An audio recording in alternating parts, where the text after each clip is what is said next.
Happy mother's day সব মায়েদের জন্য, সব মায়েদের প্রণাম আর ভালোবাসা। আর দেখো এদিকে আমার মেয়েও কিন্তু একটা কার্ড তৈরি করেছে আমার জন্য গিফট।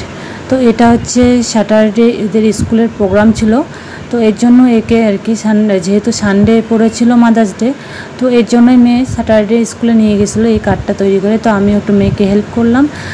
তো তারপর দেখো রাত কিন্তু তখন 10টার মতো হয়ে গেছিলো।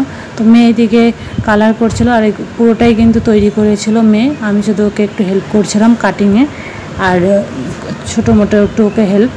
তো তারপর দেখো এদিকে ও পাতা তৈরি করছে।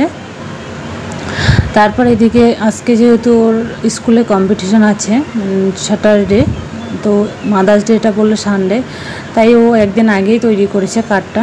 আর ওর কার্ডটা কিন্তু সব থেকে সুন্দর হয়েছে স্কুলে।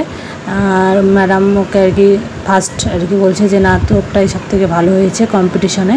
ওইখানে যেহেতু এদের স্কুলে বলেছিল যে মায়েদের জন্য গিফট তৈরি করে নিয়ে আসবে, এটা তো শিওর যে সব মায়েরাই একটু না একটু হেল্প করেছে বাচ্চাদের, কারণ বাচ্চারা তো এত ছোটো পারবে না। কিন্তু সব থেকে ভালো হচ্ছে আমি আমার মেয়ের দ্বারা লেখা আর ড্রয়িং আর কালার সব কিছু আমি কিন্তু মেয়েই করেছিল। এর জন্য এর ম্যাডাম মানে একে আর কি বলেছিল যে তুমি বেস্ট মায়ের গিফট বানিয়েছো।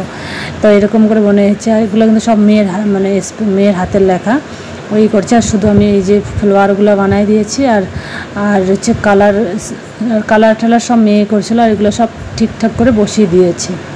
কেমন হয়েছে কমেন্ট করে জানাবে। আর সবাইকে হ্যাপি মাদার্স ডে।